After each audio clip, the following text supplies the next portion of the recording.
As minhas primeiras palavras aqui deste púlpito são para saudar a todos, desejando que a graça e a paz de nosso Senhor e Salvador Jesus Cristo esteja inundando todo o nosso ser. Que assim seja. Amém.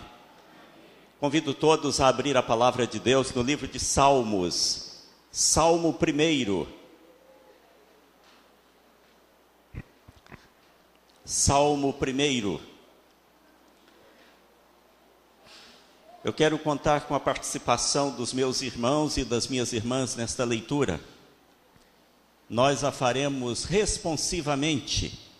Eu lerei os versículos ímpares, irmãs e irmãos lerão juntos os versículos pares.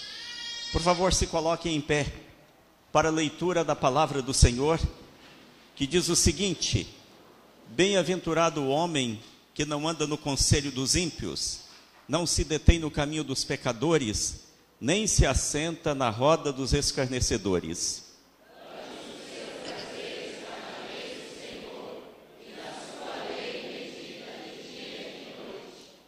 Ele é como árvore plantada junto à corrente de águas, que no devido tempo dá o seu fruto e cuja folhagem não murcha.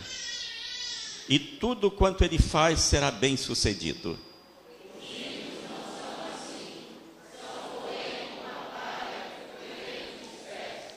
Por isso os perversos não prevalecerão no juízo, nem os pecadores na congregação dos justos. Pois o Senhor conhece o caminho dos justos, mas o caminho dos ímpios perecerá. Vamos mais uma vez falar com Deus. Bendito Deus, esta casa é tua. Este povo que aqui se reúne é o teu povo. A palavra que acabamos de ler é a tua palavra. E a nossa súplica, Senhor, é que a mensagem também seja tua. Uma mensagem do teu coração para o nosso coração. Uma mensagem de vida para a nossa vida. Abençoa-nos desta forma, nesta noite, nós oramos em nome de Jesus. Amém. Podem assentar-se. Este Salmo 1 tem uma história. 530 anos antes do início da era cristã, os judeus estavam exilados ou cativos na Babilônia. Naquele ano, Ciro autorizou os judeus a voltarem à sua terra, a voltarem para Judá, a voltarem para Jerusalém. Nem todos se interessaram por esta volta. Muitos haviam constituído família ali naquele país.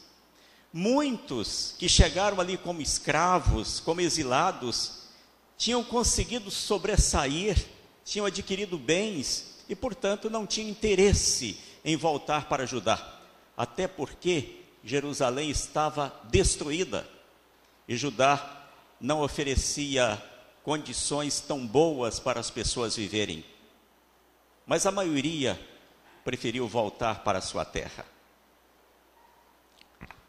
Chegaram a Jerusalém, chegaram a Judá, com o coração pulsando forte. Começaram a reconstruir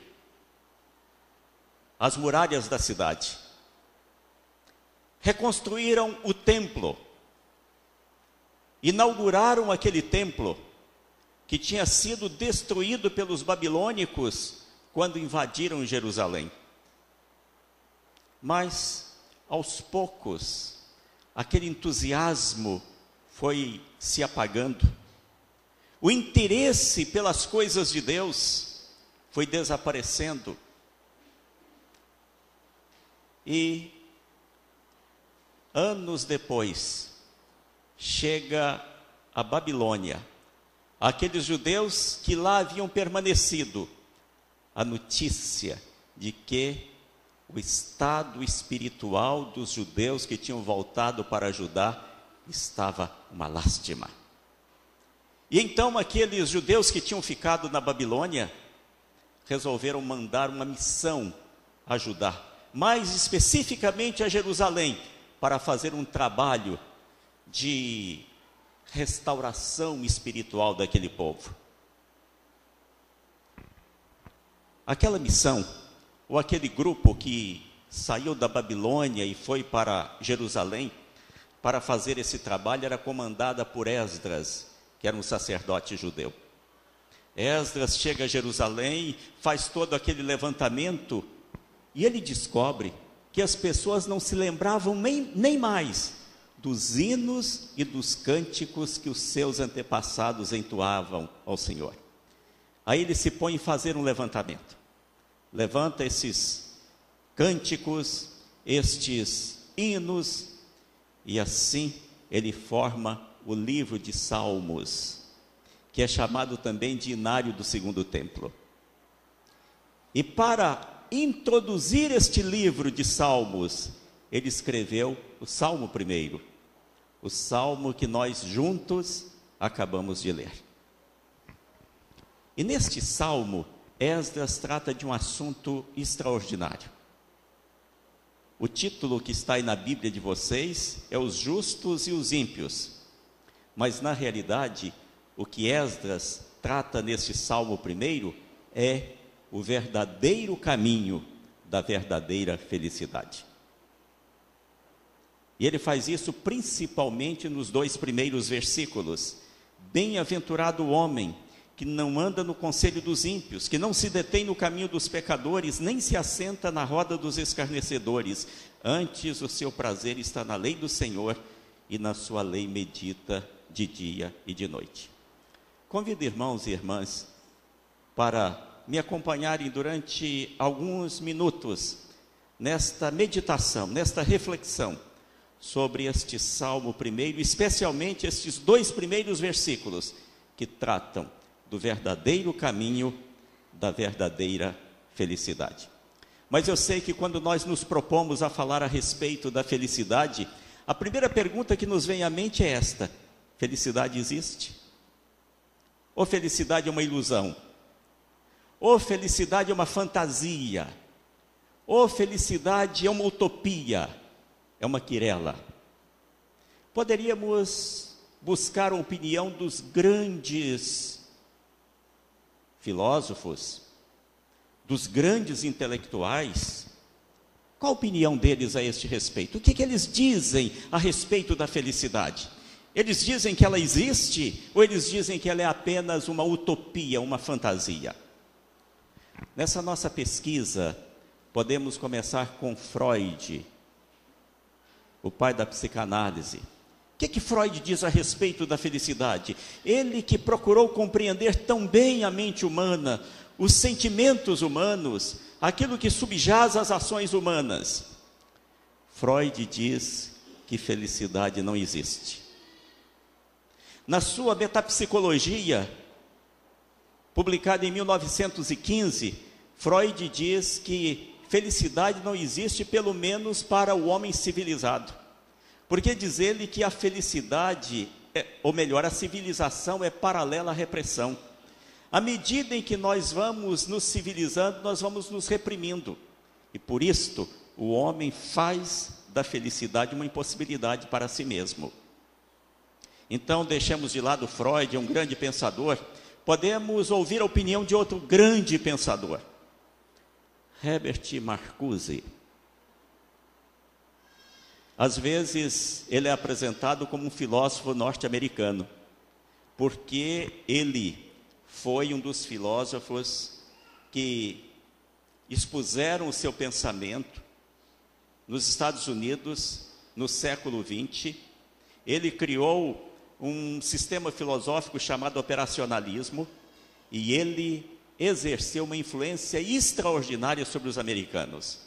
Mas ele é alemão de nascimento. Foi para os Estados Unidos, foi inicialmente para a Suíça, da Suíça foi para os Estados Unidos, e lá ele se destacou como um grande filósofo, como um grande pensador. O que ele diz a respeito da felicidade? Ele diz que felicidade existe? Herbert Marcuse diz assim: sim, felicidade existe. Felicidade consiste na satisfação do princípio do prazer, diz ele. Então, já temos um grande pensador que diz: felicidade não existe. E temos outro grande pensador que diz: felicidade existe sim. Vamos tentar desempatar. Vamos para um terceiro. Jean-Paul Sartre, filósofo francês, existencialista, exerceu uma grande influência sobre os intelectuais franceses e também sobre os intelectuais brasileiros, e até hoje ele continua exercendo influência. O que diz Sartre a respeito da felicidade? Felicidade existe ou felicidade não existe? Sartre diz o seguinte: felicidade existe sim. Felicidade consiste na autenticação, que é um dos termos técnicos da filosofia dele. Eu sei que a essa altura os meus irmãos vão dizer: então foi desempatado em favor de Marcuse. Porque Jean-Paul Sartre diz, como Marcuse, que felicidade existe. Não. Embora os dois tenham afirmado que felicidade existe, o conceito que cada um deles tinha de felicidade era diferente, e a forma de alcançá-la também era diferente. Queridos, se nós continuarmos essa pesquisa sobre o que dizem os grandes pensadores a respeito da felicidade, se ela existe ou se ela não existe, nós vamos encontrar não somente pensamentos contraditórios, mas até pensamentos que se chocam, e que se chocam profundamente. Então, deixemos os grandes intelectuais e vamos ouvir o povo. O que o povo diz? O povo brasileiro. O que o povo brasileiro diz? Felicidade existe. Não temos nenhuma pesquisa nesse sentido, mas nós podemos ouvir a música popular brasileira. A música reflete o pensamento do povo. E um grande clássico da música popular brasileira diz que felicidade não existe. O que existe são momentos felizes. E se nós continuarmos a nossa pesquisa, nós vamos ficar cada vez mais confusos. Talvez, se pudéssemos perguntar a cada pessoa aqui: qual a sua opinião? Felicidade existe ou felicidade não existe? Mas na realidade nós estamos reunidos aqui para ouvir a opinião de Deus, porque ela é que realmente nos interessa. O que diz Deus a respeito da felicidade? Felicidade existe. Deus nos fala por meio da sua palavra. E neste texto que nós lemos nessa noite, neste Salmo 1, ele diz que felicidade existe sim. O autor desse Salmo 1 usa de uma série de recursos para enfatizar a existência da felicidade. Primeiro, a palavra que ele usa, esta palavra com que ele inicia o Salmo: bem-aventurado. Bem-aventurado, a palavra que é traduzida por bem-aventurado, que é a palavra asher, da língua hebraica, é uma das 10 palavras que existe naquela língua para expressar a felicidade, e aquela que expressa a felicidade maior, a felicidade mais profunda e mais elevada, a felicidade mais completa. E ele não somente vai lá na sua língua e pinça a palavra que expressa a maior felicidade para iniciar este salmo, onde ele fala do verdadeiro caminho, da verdadeira felicidade, mas ele passa a usar alguns outros recursos. Por exemplo, embora a frase esteja toda no plural ou no singular, a palavra felicidade está no plural. Se você tivesse que traduzir literalmente, não seria assim: bem-aventurado o homem, mas seria bem-aventurados o homem. E você vai me falar que isso não é possível na nossa língua, e na nossa língua não é. Mas na língua hebraica, que foi escrito esse salmo, quando se quer ressaltar o significado de uma palavra, ou ampliar o significado de uma palavra, coloca-se esta palavra no plural, mesmo a frase estando no singular. Permitam citar o que ele escreveu. Ele poderia ter escrito assim: Asherishi, começar o salmo desta forma: bem-aventurado o homem. Mas ele começa assim: Ashereishi, bem-aventurados o homem. Ele quer destacar a felicidade que ele está falando. Mas ele não para por aí. Ele faz uso de outro recurso. Lá na língua hebraica existe um pequeno sinal gráfico que é um tracinho, chamado métege, que só se usa debaixo da primeira letra do alfabeto hebraico, que é a letra Aleph. Ele vai lá debaixo da primeira letra do Ashiré e coloca o métege. Quando se faz isto, dá-se à frase um sentido exclamativo. Oh, felicidade existe, é como ele estivesse dizendo, olha que coisa maravilhosa, felicidade existe. Queridos, os homens podem dizer que felicidade não existe, que existem momentos felizes. Os homens podem dizer que a felicidade se alcança por meio da autenticação, que é uma felicidade barata, ou então por meio do princípio do prazer. Mas Deus, por meio da sua palavra, diz que felicidade existe sim, que felicidade não é uma ilusão, que felicidade não é uma quimera, que felicidade não é uma fantasia, não é uma utopia. Não somente diz que felicidade existe, mas Deus, por meio da sua palavra, Ele nos mostra que Ele nos criou para sermos felizes. Ele não nos criou para vivermos tristes, amargurados. Deus, como Pai amoroso, Ele quer ver os seus filhos felizes. Ele quer ver os seus filhos realizados. Ele quer ver os seus filhos com o coração cheio de contentamento. Portanto, essa árvore de dourados pomos com que sonhamos, como escreveu o poeta que dá nome a este bairro, existe sim. Ela não é uma ilusão. Felicidade existe. Queridos, a seguir, o autor desse Salmo primeiro passa dentro do seu estilo bem característico a mostrar que felicidade existe, mas não para todos. Porque existem caminhos que os homens trilham buscando a felicidade e que não os leva à felicidade. Ele diz, felicidade existe sim, mas não para aquele que anda no conselho dos ímpios, nem para aquele que se detém no caminho dos pecadores, e muito menos para quem se assenta na roda dos escarnecedores. Vamos tentar entender, na nossa linguagem do dia a dia, na nossa linguagem cotidiana, o que significam estas coisas. Comecemos aqui. Não existe felicidade para quem anda no conselho dos ímpios. Ímpio é uma palavra que não tem conotação moral. Ímpio quer dizer simplesmente aquele que não é piedoso. Ou em outras palavras, aquele de cujo projeto de vida Deus não faz parte. O ímpio pode ser um bom marido, pode ser uma boa esposa, um bom empregado, um bom patrão. O ímpio pode ser um bom cidadão, mas o ímpio é alguém que vive como se Deus não existisse. Deus está no céu e Ele está aqui na terra, e ponto final. Como diz a moçada, ele não dá bolas para Deus. Conselho aqui é filosofia de vida. Então não existe felicidade para aqueles que vivem segundo a filosofia de vida, que não inclui Deus no seu projeto de vida.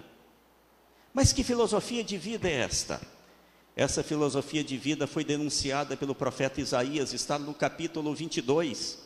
E também foi lembrada pelo apóstolo Paulo, está em 1 Coríntios capítulo 15, e é muito fácil guardá-la. Comamos e bebamos, porque amanhã morreremos. Ou seja, vamos aproveitar ao máximo esta vida, porque todos nós vamos morrer, ninguém vai ficar para a semente. Por isso a gente, enquanto está aqui, tem que tirar o máximo de proveito de todas as coisas desta vida. Pois, diz o autor do Salmo 1, inspirado pelo Espírito Santo, que não existe felicidade para quem vive segundo esta filosofia de vida. E sabe por que não existe?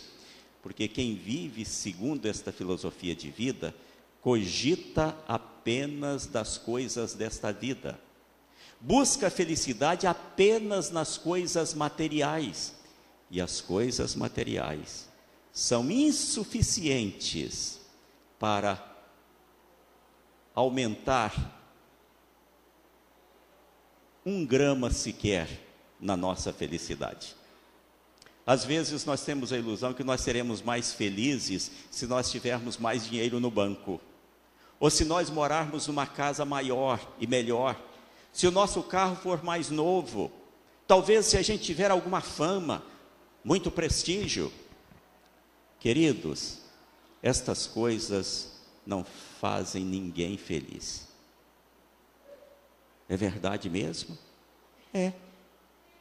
Pensar que essas coisas nos farão mais felizes, essas coisas são importantes, eu não estou dizendo que elas não são importantes.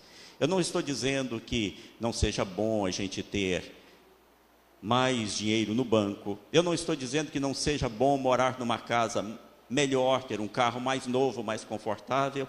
O que eu estou dizendo é que estas coisas não nos acrescentam felicidade.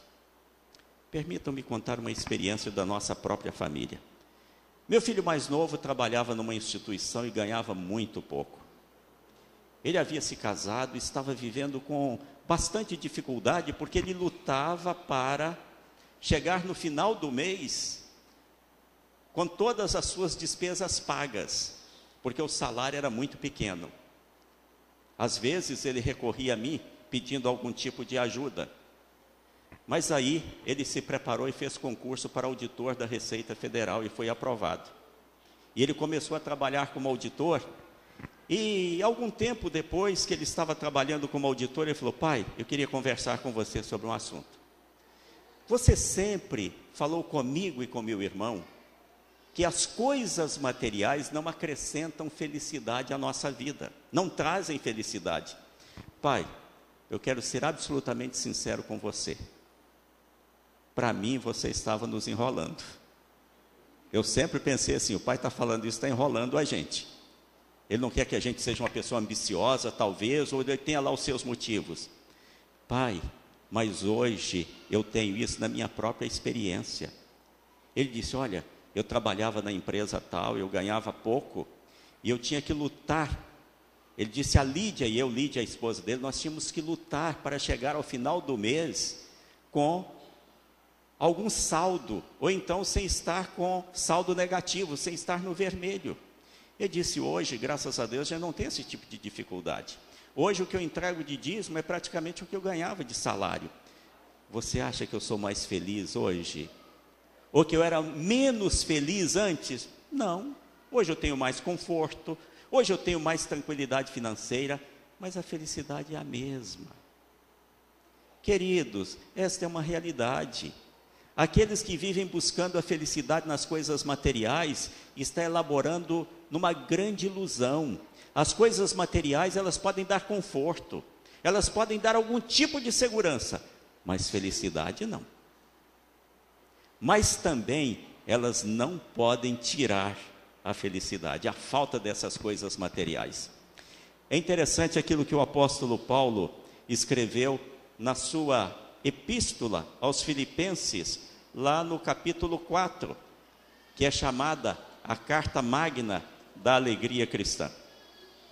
Ele diz o seguinte: aprendi a viver contente em toda e qualquer situação. Ou seja, eu sou feliz em toda e qualquer situação. Tanto sei estar humilhado como também ser honrado. De tudo e em todas as circunstâncias já tenho experiência, tanto de fartura como de fome, assim de abundância como de escassez. Tudo posso naquele que me fortalece. Então, queridos, as coisas materiais não podem nos trazer felicidade. E a falta delas também não pode tirar a nossa felicidade. É isto que está dizendo Esdras, o autor do Salmo 1, quando ele diz que não há felicidade para quem anda no conselho dos ímpios. Mas ele diz também que não há felicidade para quem se detém no caminho dos pecadores, e aqui a situação fica mais séria. Porque enquanto ímpio é aquele que não dá bola para Deus, pecador é aquele que vive quebrando as leis, os estatutos e as normas estabelecidas por Deus para o ser humano. Enquanto conselho é filosofia de vida, caminho é prática de vida. Sintetizando, ele está dizendo o seguinte: não existe felicidade para aquele que vive pecando. E aí os irmãos podem até assustar, porque às vezes a gente olha para aquelas pessoas que não têm o mesmo compromisso que nós temos e diz assim: ah, se eu pudesse fazer o que ele está fazendo. Ah, se eu não fosse membro da igreja. Ah, se eu não fosse pastor. Ah, se eu não fosse presbítero. Ah, se eu não fosse diácono. Ah, se eu não fosse da equipe de louvor. Queridos, a maior ilusão do ser humano é julgar que o pecado traz felicidade. Pecado não traz felicidade. Muito antes, pelo contrário. Pecado pode trazer prazer. Pecado pode trazer emoção. Mas felicidade, não. Este viver contente em toda e qualquer situação, o pecado não pode trazer de forma nenhuma. Por quê? Nós fomos criados à imagem e semelhança de Deus. Isso significa que existe em nós algo que existe em Deus. É o que os teólogos chamam dos atributos comunicáveis. São atributos de Deus que Ele também transmitiu a nós. Existe uma identidade entre nós e Deus. E a palavra de Deus diz que Deus é tão puro que não pode ver o pecado. Eu vou usar uma linguagem aqui que nos ajuda a entender isso melhor. Deus tem alergia ao pecado. Acho que isso aí a gente entende bem, porque talvez aqui tenha algumas pessoas alérgicas. Vocês sabem que tem diversos tipos de alergia. E tem alergia que pode ser fatal. Alergia a camarão. Pode matar. Pode trazer sérios problemas respiratórios. Num congresso de médicos, e um sobrinho meu que é médico que me contou essa história, num congresso de médicos, foi servido o jantar e em um determinado prato havia camarão. E um dos médicos que ali estava comeu, e depois que ele comeu, ele percebeu. E ele tinha alergia a camarão. Ele falou com os colegas: me leve imediatamente para o hospital. Imediatamente, correram com ele para o hospital. Foi a salvação da vida dele, porque quando ele chegou lá, ele já estava com sérios problemas respiratórios. Se ele não fosse médico, se ele não percebesse, ele poderia ter perdido a sua vida por causa da alergia ao camarão. Existe uma incompatibilidade entre o organismo daquele homem e o camarão, de tal maneira que se ele comer o camarão, ele pode até morrer.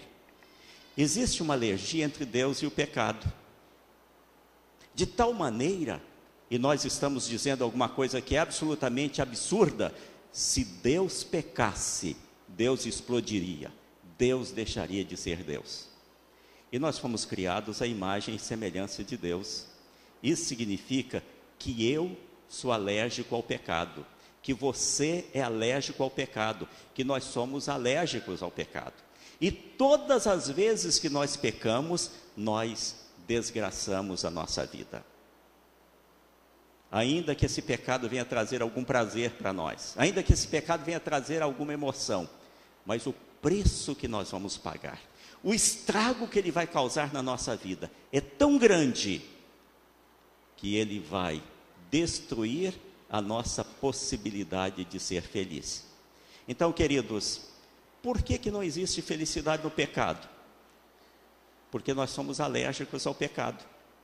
Todas as vezes que nós pecamos, nós causamos um dano muito grande à nossa vida e não podemos ser felizes. Não existe felicidade também para aquele que se assenta na roda dos escarnecedores. Aqui vai mais além. É aquele que sabe que alguma coisa é errada e ele não somente pratica, mas ele também zomba daqueles que não praticam. Então, queridos, em outras palavras, não existe felicidade fazendo aquilo que Deus diz que nós não devemos fazer, andando por caminhos que Deus diz que nós não devemos andar, agindo da forma como Deus nos diz por meio da sua palavra que nós não devemos agir. Então, qual é o caminho da felicidade, da verdadeira felicidade? O próprio autor do Salmo 1 diz: antes o seu prazer está na lei do Senhor, e na sua lei medita de dia e de noite. Ou seja, a verdadeira felicidade está na comunhão com Deus. Quanto mais nós nos aproximamos de Deus, mais felizes nós somos. Quanto mais nós entramos em sintonia com Deus, mais felizes nós somos. Quanto maior é a nossa comunhão com Deus, mais felizes nós somos.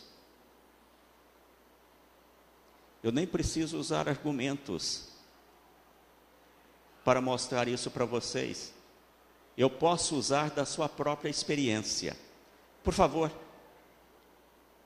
se você fizer uma retrospectiva na sua vida, você vai constatar que as fases mais felizes da sua vida não foram necessariamente aquelas em que você teve mais saúde, não foram necessariamente aquelas que você teve mais dinheiro, mas foram exatamente aquelas em que a sua comunhão com Deus foi maior. Não é isso? Foram exatamente essas as fases mais felizes, não importando as circunstâncias. Como escreveu o apóstolo Paulo no texto que nós lemos: aprendi a viver contente em toda e qualquer situação. Você tanto faz eu ser honrado como eu ser humilhado, na comunhão com o Senhor eu estou feliz. Sabe por quê? Quando eu estou em sintonia com Deus, Deus me dá as condições para ser feliz, independente das circunstâncias. Independente das circunstâncias.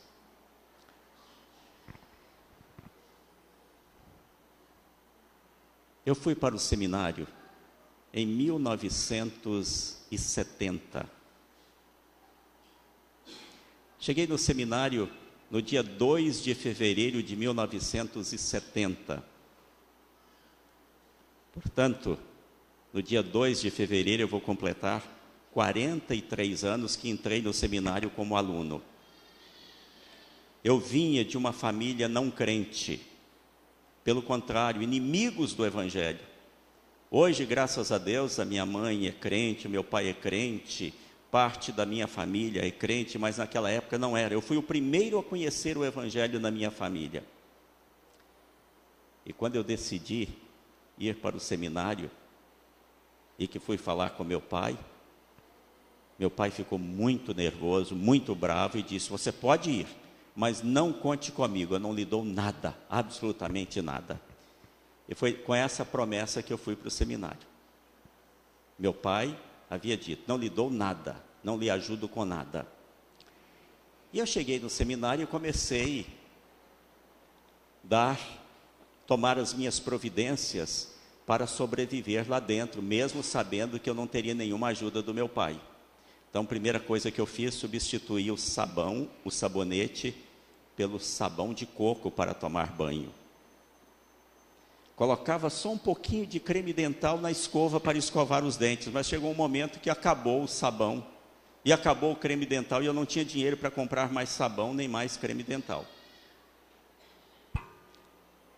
O pior estava por vir. Chega o mês de maio, mês de junho, naquela época Campinas fazia um frio tremendo.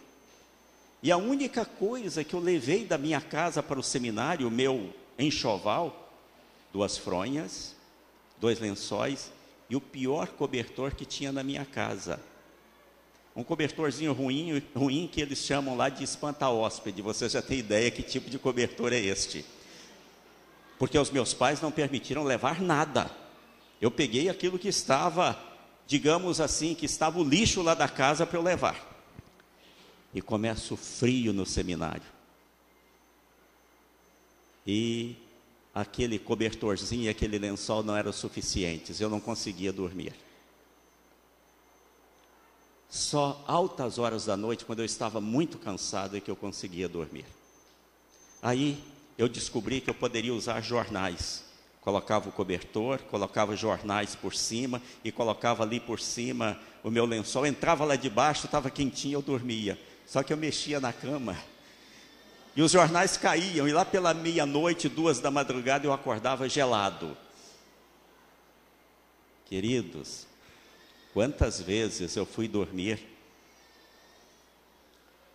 depois de ter tomado banho, sem sabão, depois de ter escovado dentes, sem creme dental, e dormindo debaixo de jornal, e ainda sujeito ao jornal cair, e eu acordar gelado lá pela meia-noite, 2 da manhã.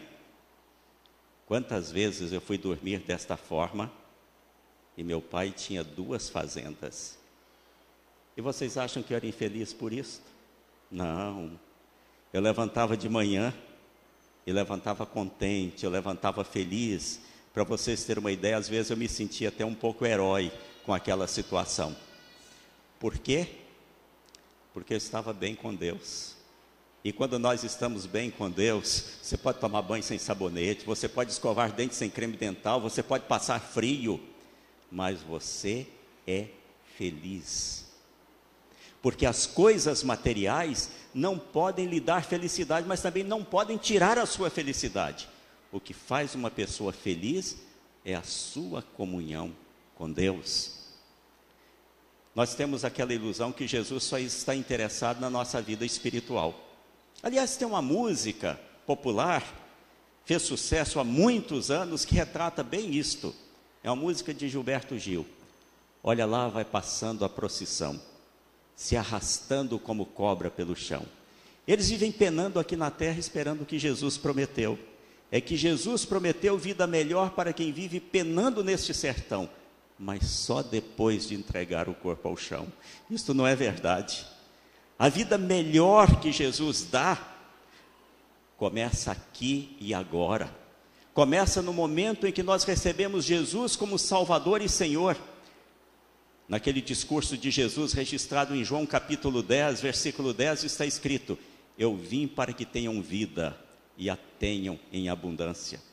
A vida que Jesus dá é uma vida repleta de sentido, é uma vida repleta de significado, independentemente daquilo que nós temos. Se nós somos pobres ou se nós somos ricos, se nós temos muito conhecimento ou pouco conhecimento, se nós temos curso superior ou se nós temos apenas o ensino fundamental, ou às vezes nem o ensino fundamental. A vida melhor que Jesus veio trazer para nós é esta vida que nos capacita, como disse o apóstolo Paulo, a nos sentirmos felizes e realizados, contentes em toda e qualquer situação.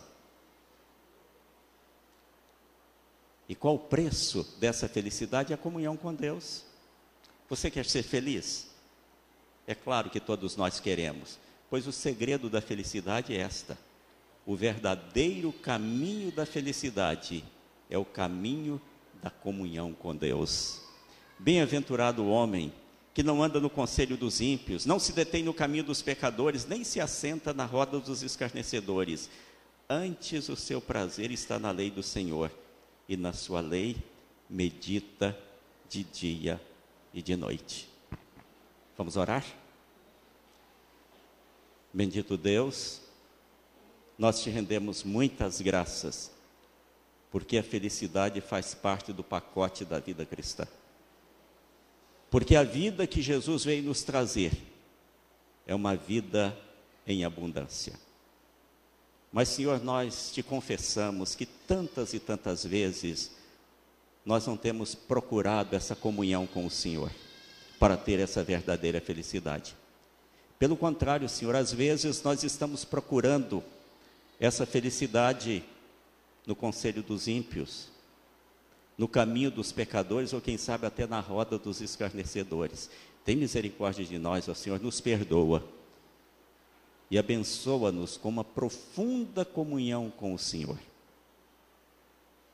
Que queiramos tão somente aquilo que Tu queres, que desejemos tão somente aquilo que Tu desejas, e que vivamos da forma como o Senhor quer que nós vivamos. Abençoa-nos com uma profunda comunhão com o Senhor, para que possamos desfrutar da verdadeira felicidade. Nós oramos em nome de Jesus. Amém.